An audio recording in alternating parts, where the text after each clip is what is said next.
This is Behind the Headlines, with behind-the-scenes analysis on issues affecting Pennsylvanians, sponsored by the Susquehanna Valley Center for Public Policy. Now, here's your host. Hi, from Philadelphia to Erie and from Scranton to Pittsburgh, it's Behind the Headlines. I'm Charlie Greenawalt, Senior Fellow of the Susquehanna Valley Center for Public Policy, and I'm joined as usual by my co-host, Maura Donley. Maura, welcome. Hello, Charlie. Well, since I've seen you last, since we've seen each other last, there's been quite a lot happening, mostly Yes. a national election. It's not even wrapped up yet, That's- shockingly. That's true, and everything was in accordance with your predictions. Yes, I predicted a landslide and I was right. Well, not only you made great predictions, but we've had some of the best people in the Commonwealth of Pennsylvania with us today to talk about the election and the predictions that they made. First, we turn to Charlie Gerow, who is our founder and president of Quantum Communications and frequent guest. And then we have Charlie McElwee, who is the founder of RealClearPennsylvania in Pennsylvania. Welcome to the show, guys. Great to be with you and all the Charleses. Yes, I'm going to need some nicknames here. We'll start with you, Charlie, first. If Josh Shapiro had been named the running mate for Kamala Harris, would the election have turned out differently at the national level? That's a good one. I don't think so. I think when you just look at Pennsylvania alone, and where Trump performed best, those are regions that would not have, where voters would not have changed their minds because Shapiro was Harris's running mate. So while the margins may have improved somewhat in certain states, I don't think it would have changed the actual outcome. What's your opinion, Charlie? Totally agree. I mean, first of all, people vote for president, not for vice president. Vice presidential candidates rarely have much impact on the top of the ticket. And Josh Shapiro, to be very candid, has support that's a mile wide and an inch deep. Whether or not any of that is transferable, I think, is a huge question. Wow, so did you see this coming? What were your polls saying? How did the polls get it wrong? You can answer a whole bunch of questions at one time. Well, the Real Clear Politics average when it came to Pennsylvania it indicated where it was headed. So if you looked at the RCP polling average, that was the marquee, really the important barometer to see where the state was headed. And really where you see the enthusiasm for Trump in Pennsylvania, those were the regions that put him over the top. So the statewide map, Trump's base, if you look, are those formerly Democrat regions like northeastern Pennsylvania and the Southwest. And those were the areas that carried him over the top. So what do you think? What happened with the polls? Why? Well, the pollsters have been wrong religiously. They've made an art form out of it. And there's a whole lot of reasons for that. We could have a separate show to discuss why polling has let us all down.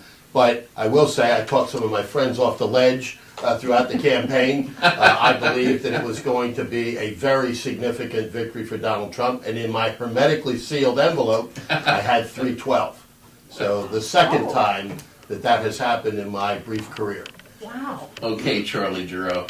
2016, Trump wins Pennsylvania. 2020, he loses it. 2024, he wins it. What's going on with Trump and Pennsylvania? How do you explain this? Well, a lot of questions about the one in the middle. We'll just leave it at that, okay? I still think that there are some unanswered questions about how Joe Biden got 81 million votes in 2020. But we'll leave that to the side. Republicans have a hard time winning Pennsylvania.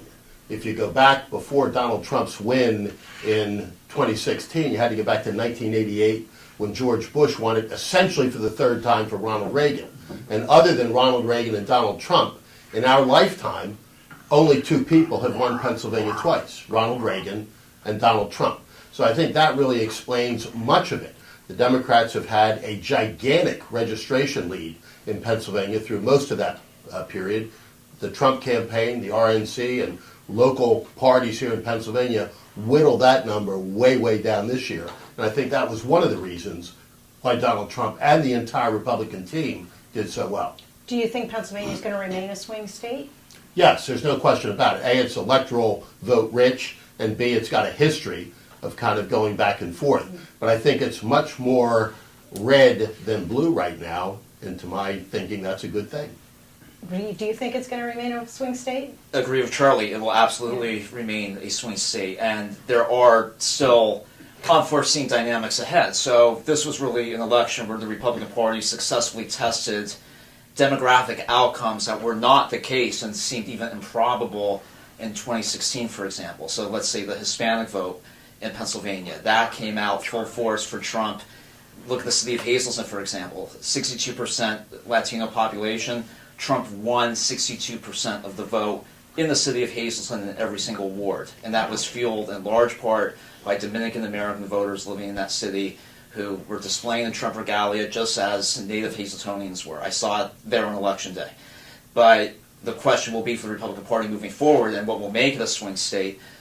Hispanics, for example, in the Dominican Republic and Puerto Rico, elections are every 4 years. So therefore, in America, off-year elections, Hispanic voter turnout traditionally plummets. So for the Republican Party to continue to tap into that enthusiasm, what can they do to keep, like it's almost like civic engagement, to educate voters to show up every election rather than just every 4 years. And of course the state is also incredibly suburban, getting ever more suburban. So with all those luxury housing developments that continue to go up in the state, the people who move in there rarely vote Republican. So that's another reason, as you see suburban growth, sometimes that can lead to purple outcomes. Charlie, I want to continue with you on the issue of Senator Fetterman. What is happening with Senator Fetterman? He is becoming perhaps the gadfly for the Democratic Party. How do you look at his evolution? Well, I think the evolution, he views himself as a heterodox figure, and the press presents him as a moderate voice in his own party, but that doesn't suggest that Fetterman has, let's say, renounced his allegiance to that party. So even though Senator Fetterman will go on Rogan's podcast, for example, and engage with media beyond the traditional dominant media that really has traditionally favored the Democratic Party, Fetterman will engage go talk to the outlets that are typically ignored by his members of his own party. Not afraid to do that, which is good for him. Yes. How important, you can both answer this one, how important was the Amish vote? We heard a lot about that. Did they really come in any significant Well, way? I think everybody's glad that the Amish vote came in for Donald Trump, but to be candid, there just aren't enough of them to make a significant difference in a statewide election. But the fact that they're now part of an emerging coalition that Donald Trump has cobbled together, not only in Pennsylvania, but across the country. And Charles alluded to a couple of elements there. The Latino community being a big part of that. 46% of the Latinos in this country voted for Donald Trump. Think about that. After the media told us he's xenophobic and racist and hates people that are brown-skinned, they voted for him. Ditto with the African American community, where he took double the percentage that he had gotten 8 years previous. And now you've got a coalition of working class, unionized, non-silk stocking, Ivy League, Brie and Chablis folks that are going to be part of a not only big tent, but a bigger tent and an increasingly larger tent. Charlie, where are we going in Pennsylvania in terms of the foundation of the Republican Party once were those suburban counties surrounding Philadelphia, Bucks, Chester, Delaware, Montgomery, and then in recent years they have tended to become more and more Democratic. Where are those counties going? Where, and depending on where they're going, what does that mean for the two-party system in Pennsylvania? Well, what has happened in the collar counties around Philadelphia, Charlie, is emblematic of what's happened across the country. It's a gigantic demographic shift. I mean, when we were growing up, we were told the Republicans are the silk stocking, highly educated elites who, sip Chablis and eat foo-foo sandwiches. Those are the collar counties around Philadelphia. They are now Democrat. The Democrats are the elitist party in this country now, and Republicans are much more a populist working person's party. What's offset the collar counties around Philadelphia is the equal shift in southwest Pennsylvania from counties that were solid blue not that long ago, but which are now solid red. The good news for the Republicans is that in the anchor of that collar around Philadelphia, Bucks County, which is the furthest east, where you still have a significant working class population, it's now flipped red. So I think there's still hope. Delaware County, it would seem to me, would be the one that you've really got to chisel away at because of the large vote that Democrats have taken out of there, down along Cobb's Creek, which is really just an extension of Philadelphia. But you've got the Pike and some of those areas where there are still an awful lot of blue-collar, working-class people who ought to, and I think will be, voting Republican in years ahead. Do you think that the Democratic Party, if they called you up for advice today, said, what should we do? Should we embrace our new demographics, or should we try to win back the working class? What direction do you think they're going to go in, and what would you tell them to do? Well, Abraham Lincoln once said, the great thing about common people is that God made so many of them, and that's the middle class. Yeah. And without the middle class, you simply can't win. So if the Democrats ask me, and they don't, and they probably wouldn't listen anyway, yeah, they've got to go back to figuring out how they can reattract what historically, anyway, theoretically, was their base. What do you think? Do you think they have that possibility? The Democrats have some serious demographic challenges. Yeah. While still, of course, they can win again. I mean, you consider suburbia and increasing transients in certain regions of the state. But look at Zoomer men, for example. So what does that mean moving forward? The fact that Zoomer men came out so strongly for Republicans and for Trump.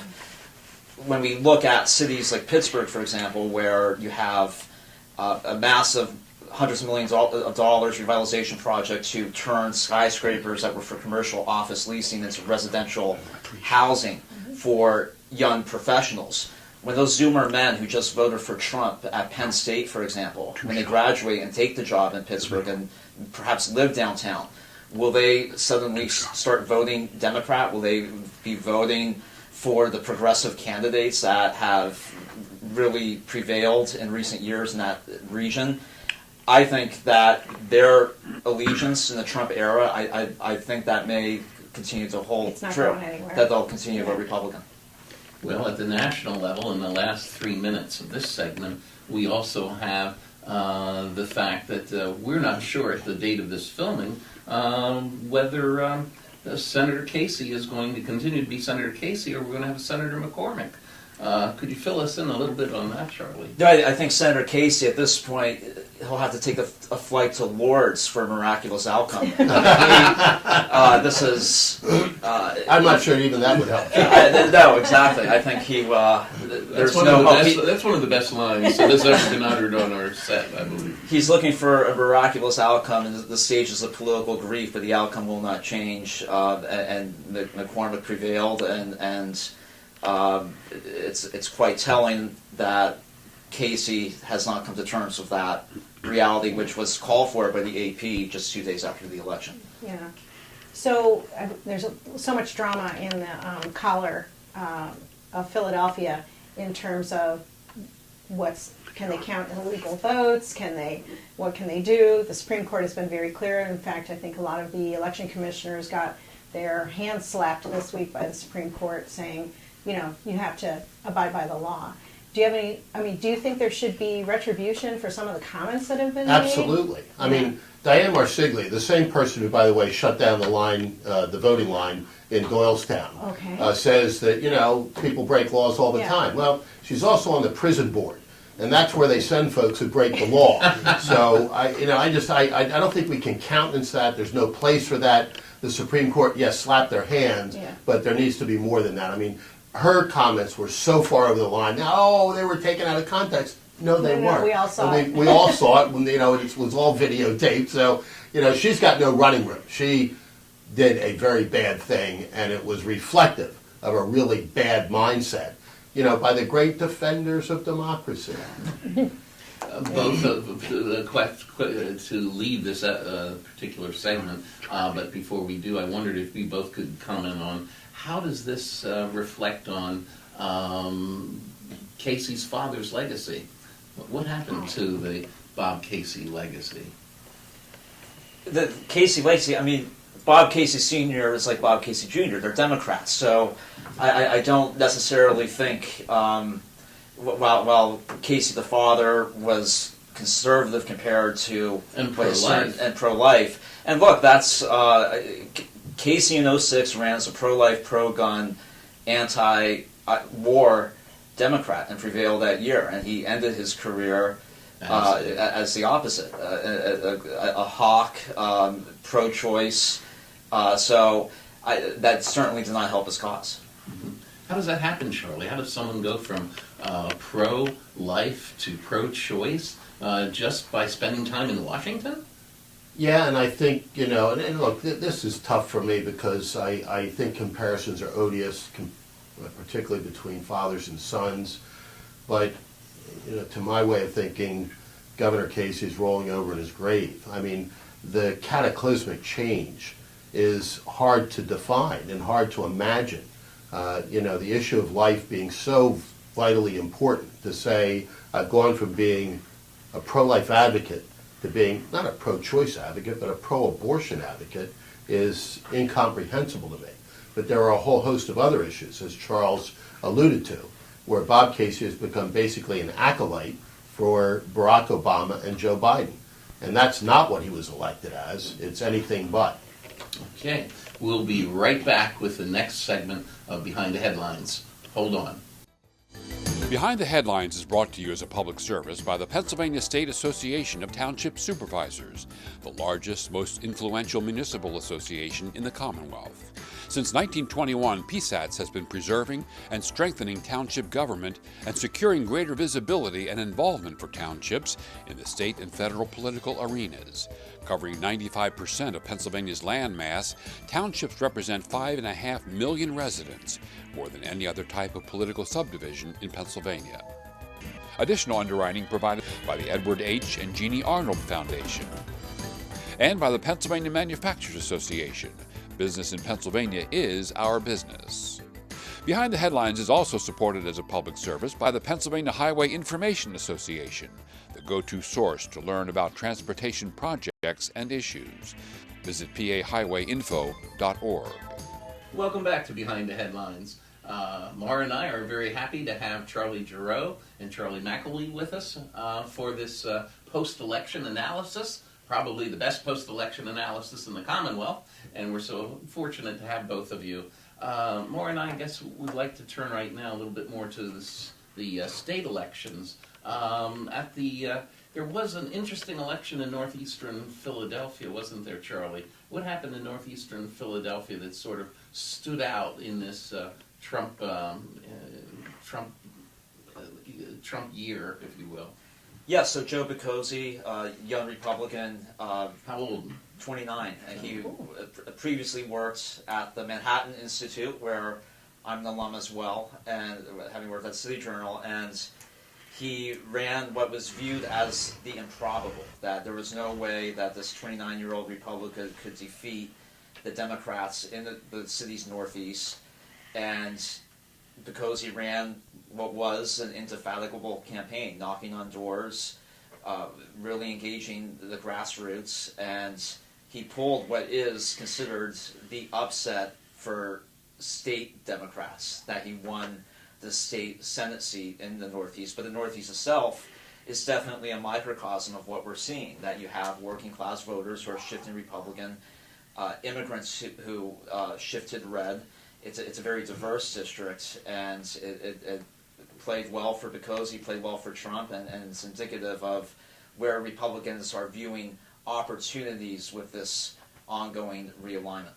But other than that race, there weren't a lot of huge upsets across the House and Senate, were there?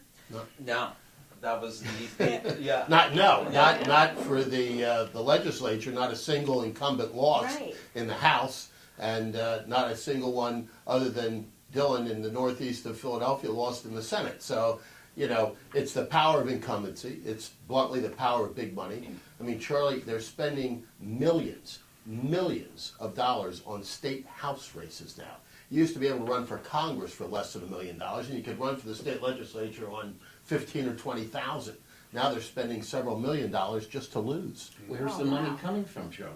Well, it comes from Me, interest groups. everybody. I mean, Yeah. when you've got billion-dollar budgets, you know, a lot of people want a slice of that pie. They're willing to pay to try to get representatives that will vote in a way that will make them happy. Is this spending sort of only found in swing states, or is this spending across the board in all 50 states? No, there's that kind of spending in a lot of states, but very few states, Charlie, have a legislature such as ours, which is full-time, very, very large, et cetera. So you're going to have more spending here in Pennsylvania. The problem for a lot of these legislative candidates was cutting through the clutter, because there was so much inundating us from presidential races, the presidential race to the U.S. Senate race, and some of those quote-unquote down-ballot races, the statewide row offices, that things got kind of drowned out. And it's why Joe Picozzi was able to get through, because he did it the old-fashioned way. He wore out several pairs of shoes. He and his team, Charlie, knocked on 70,000 doors. Think Wow. about that. Wow. That's amazing. Yeah. So what are we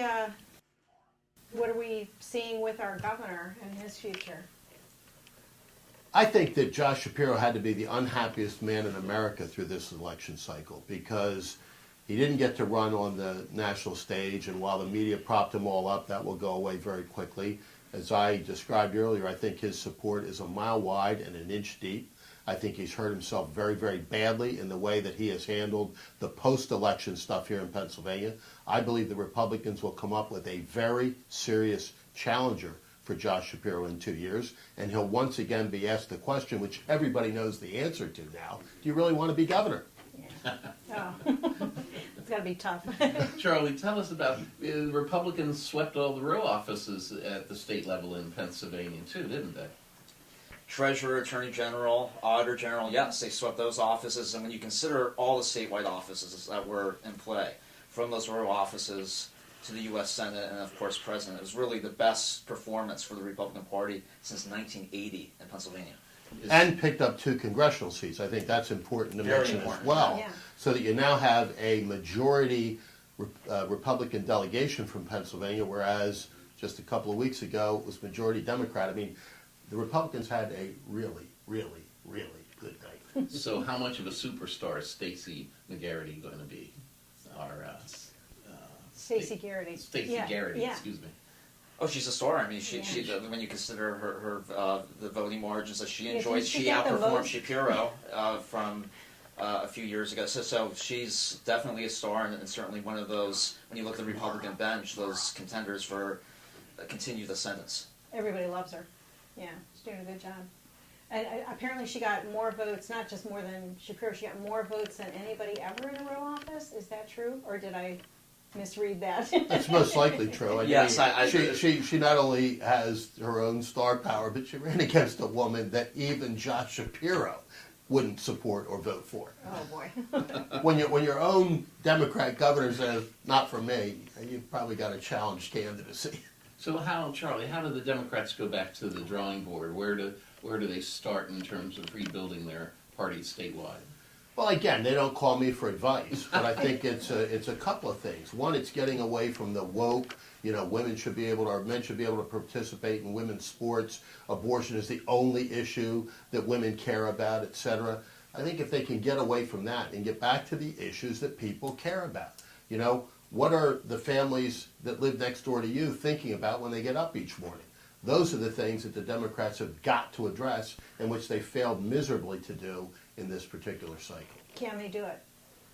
I think they've got a real challenge, because they have said to the American people, we are the party of more abortions. We just think that America would be a little bit better if there were more abortions. We're the party that says that women ought to be challenged by men on the playing field, that boys ought to be able to go into girls' locker rooms, and those kinds of things elevated up and up and up and up in all of their rhetoric. And the woke nonsense that we've had to put up with for the past few years became endemic. And the American people clearly rejected that. So they've got to go back to the drawing boards and say, what is it that made us a once great party, and try to do it again. I think they've got their challenges, because the Republicans are going to be running ahead of them. Well, despite the smashing Republican performance on election night, we still find that the Democrats have one vote majority in the state House and since they control the governorship, the Republicans do solidly control the state Senate. But how do Republicans deal with and how do Democrats deal with this? What's going to be happening in the state house, Charlie? Well, I mean, they're dealing with the consequences of reapportionment from a few years ago, that the districts were drawn in a way that were favorable to the Democratic Party. So And that was all powered by Governor Wolf and the state Supreme Court, wasn't it? That's right, which the state Supreme Court has a Democratic majority. So that it will be a continued challenge for Republicans when you consider the reapportionment map. How can the Republicans get around that? Or is there is no? Well, the Republicans get around that by what they had were untested demographic scenarios that were proven on election day, that certain demographic groups really came out full force for the Republican Party, whether it were Hispanic voters or African American voters. And we were seeing it here in Harrisburg.